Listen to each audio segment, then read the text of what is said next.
Welcome to Shadow Ninjas. I'm the designer Kedric Winks, and this is the briefest of brief explanatory videos. So, straight away, look into the board.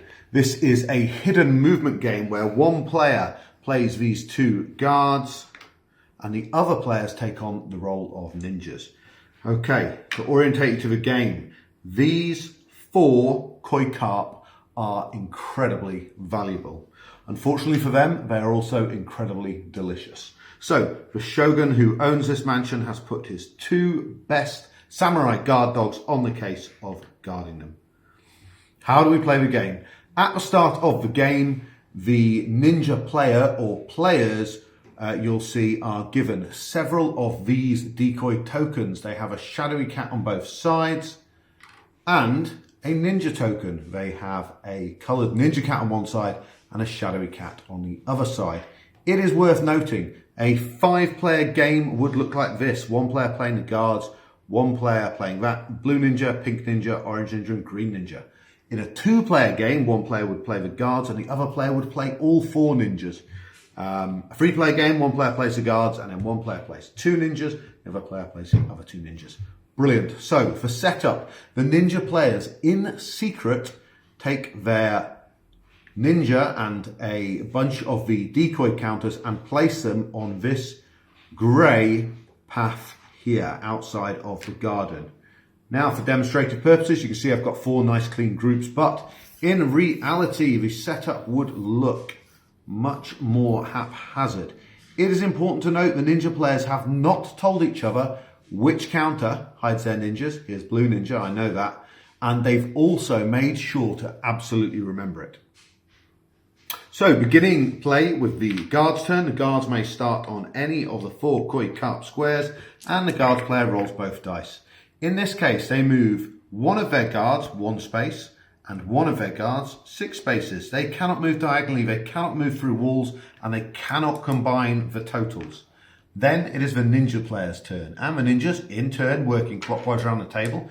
Let's start with green, rolls the 2 dice, and in this case they can move 1 token 1 space and 1 token 2 spaces. Same rules as the guards, can't go diagonal, can't go through walls. Here is where things get interesting. Each ninja player is allowed to move any of the shadow tokens in their turn. So, for instance, a ninja player may be moving shadow tokens up this side that are nothing to do with them. They didn't originally place them. They're doing that to try to draw the guards in order they can run their ninja up this corridor here. However, what the green player doesn't realise is that actually one of these tokens is the blue player's ninja. The blue player is now panicked because their ninja is being put in danger and close to the guards. Of course, they can't show that they're panicked, because if they do, the guards will realise. They can't immediately move these tokens back because, again, the guards will realise that's their ninja and come after them. What does that look like? Well, here's what happens when guards actually catch ninjas. If at any point during the game, a guard player has a clean line of sight to any number of tokens, so not diagonal, no walls in the way, they may flip them over. If it is just a shadow on the other side, no problem, the game continues. If it is a ninja on the other side, that ninja is removed from the game completely. If that was a player's last or only ninja, that player is removed from the game completely. On the flip side of that, what happens when a counter reaches any one of the 4 koi carp? Well, you flip it over. If it's just a shadow, no big deal, it goes back to the start. If you flip it over and it is a ninja, that cat has eaten one of the koi carp. Whichever player began the game with that ninja, and you will know because you'll have assigned them the matching coloured dice, that player and that player only wins the game. So if a single fish gets eaten by a single ninja, the guards lose the game. If the guards catch all 4 ninjas before any fish are eaten, the guards win the game. Aside from a couple of other outside cases, that is the rules. Here are the outside cases now.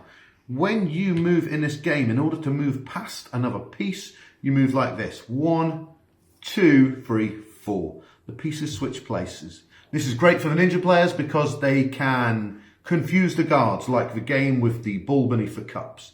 It's also great if you want to pull off something like this. Let's say this is your ninja and you are trying to get out here, but you can't because there is a line of sight there. As soon as you move into that line of sight, the guard player will be able to flip your token over. So you roll your dice, a 5 and a 6. You make your first move this, 1, 2, 3, 4, 5, then leaving you free to make your second move, 1, 2, 3, 4, 5, 6. The only other outside case rule is, should you lose your ninjas, and it does happen, you may forfeit your go to peek underneath exactly 4 of the tokens. Not flip them, peek underneath them.